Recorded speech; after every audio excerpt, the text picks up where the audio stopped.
یو ویډیو مې لیدلی وه چې تراب صاحب د خوله کې ډوډۍ درکړه، یعنې ستاسو هغه مینه که نه، نو نن یې د قبر تر څنګ ولاړې. عادل شینواري، نن به ما دپاره خبره ډېره ګرانه وي، ځکه چې تراب زموږ پیر و، هغه د لر بر پښتون وطن بلبل و، هغه د دې خاورې د دې خړې خاورې سپېڅلی غږ و. او زه خپل داسې محسوسوم چې نن زه نیم زه بار یم او نیم زه په ځمکه کې، زما نه دی خیال. تراب غونته کې خلک دا په صدیانو کې یو نیم پیدا کېږي، تراب نه پیدا کېږي. تراب بس هغه دی خبر تراب نه پیدا کېږي. د پښتو د ادب د سترو ستورو له جملې څخه یو هم مطیع الله تراب و. منګه هر وخت ستا پر قاتل نظر تیریږو، منګه هر وخت ستا پر قاتل. د هغې د وفات څخه وروسته د هغې د زرګونه مینوالو زړونه مات شو، خو د هغه نوم، د هغه فکر او د هغې پیغام ژوندی پاتې شو او تل به ژوندی پاتې وي. په همدې پار باندې د پښتو ادب یو بل ستر نوم بغزاده دانش د کوزي پښتونخوا څخه په دې نیت باندې حرکت وکړ چې تر څو د تراب صاحب کورنۍ سره په دې غمرازۍ کې ګډون وکړم او هغې فاتحې ته ورشم. موږ هم د دانش صاحب هرکلي دپاره تورخم ته ورغلو او په تورخم کې ملاقات سره وشو او د هغې څخه وروسته هم په ګډه باندې د خوږیاڼو په طرف باندې د تراب صاحب د پلارني ټاټوبي په طرف باندې مو حرکت وکړو. په لاره کې هم د تراب صاحب ډېرو شعرونو باندې بحثونه وکړه او خبرې مو کړې. د تراب صاحب خاطرات دانش صاحب شریکول او موږ ډېر په مینه باندې اورېدل. کله چې جلال آباد ته ورسېدو، دانش صاحب وویلې چې زه غواړم یوازې د فاتحې دپاره ورنه شم، بلکې غواړم چې یو څو شنه نیالګي هم د ځان سره واخلم او د تراب صاحب د قبر تر څنګ یې نال کړم. نیالګي د ژوند نښه ده او باید د ژوند دا نښه د ځان سره ویسم، ځکه چې د تراب صاحب مینه، د تراب صاحب احساس هغه به تل زموږ په زړونو کې ژوندی وي. د همدې ژوندي ساتلو په خاطر باندې غواړم چې هلته شنه نیالګي وکرم. په همدې نیت باندې بیا لاړو د جلال آباد ښار کې یو نرسرۍ ته او د نرسرۍ څخه مو څو شنه نیالګي واخیستل. هغه نیالګي چې د تندې په مقابل کې قوي دي او ځنګلي نیالګي دي. نیالګي مو ځان سره واخیستل.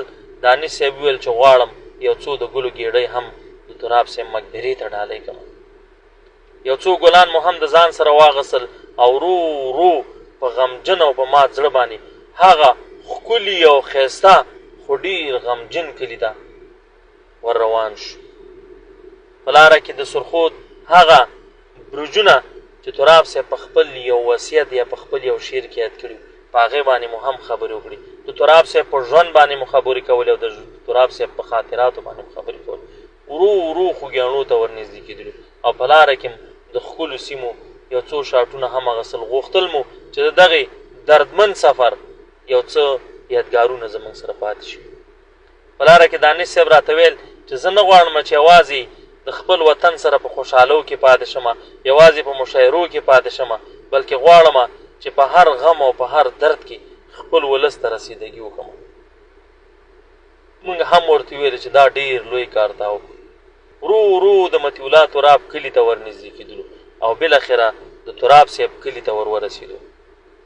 د هغه پلارنی کلی چېرته چې لویه دیره وه، په لسګونه کټونه پکې پراته وو، خو په دیره کې ګڼه ګوڼه کمه وه، ځکه د تراب صاحب کورنۍ د جلال آباد ښار ته راغلې وه تر څو په درېیمه ورځ باندې 2 بجې په جلال آباد ښار کې فاتحه واخلي. موږ د تراب صاحب د کورنۍ سره کېناستو او د تراب صاحب خاطرات او دانش صاحب ورسره خپل د تسلۍ هغه پیغام شریک. د هغه څخه وروسته مو ورڅخه غوښتنه وکړه چې بیلچې او کلنګونه راواخلئ، راځئ د تراب صاحب مقبرې ته ځو.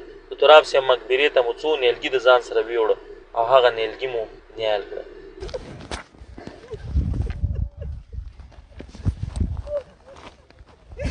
د تراب صاحب په قبر باندې د ګلو ګېډۍ کېغوڅې، د تراب صاحب روح ته دعاګانې وکړلې.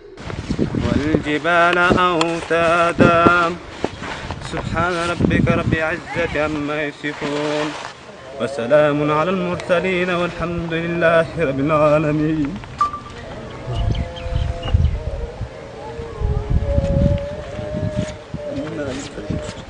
تاسو دې الله جل جلاله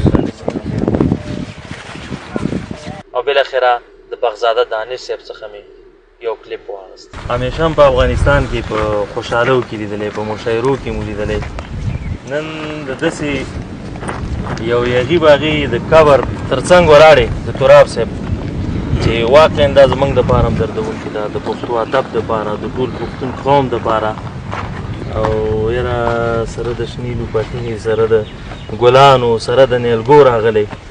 نو غواړم چې هغه ستا احساسات د زړه خبرې واورم. اوس واورم د تراب صاحب یو ویډیو مې لیدلی وه چې تراب صاحب د خوله کې ډوډۍ درکړه، یعنې ستاسو هغه مینه که نه، نو نن یې د قبر تر څنګ ولاړې. عادل شینواري نن به ما دپاره خبره ډېره ګرانه وي، ځکه چې تراب زمونږ پیرو، هغه د لر بر پښتون وطن بلبلو، هغه د دې خاورې، د دې خلې خاورې سپېڅلی غږ و. او زه خپل داسې محسوسوم چې نن زه نیم زه بار یم او نیم زه په ځمکه کې. نو بس په دې ځای سم نه سم بل تراب پیدا کولی شو؟ زما نه دی خیال. تراب غونته کې خلک دا په صدیانو کې یو نیم پیدا کېږي، تراب نه پیدا کېږي. تراب بس هغه دی خبر تراب نه پیدا کېږي. نو راځئ چې بسم الله کو او دا بوټی په دې معنا دی چې دا به تلپاتې ثنا وي تراب صاحب ته او ثوابونه به رسېږي. بسم الله. لرې پکې او برې پکې بس څوک د پېښور دی باور کوي پروفیسر صاحب د اقبال شاکر ډاکټر صاحب دا نور برګري چې پېښور راغلي دوی 3 ساعته مزل کړی، لا به 4 ساعته وي. او که تاسو باور کوئ دلته رئیس صاحب هم ډېر دغه کړم کاش کړم ما 14 ساعته مزل کړی دی. نو باید چې ما ته وویل شي چې لرې کې برې دا 2 ساعتونه دغه ځای ته راغلي. بس مسله د دې ځای حال ده، څوک د پېښور راغلي، څوک د کابل، څوک د کونړ. قدرمنو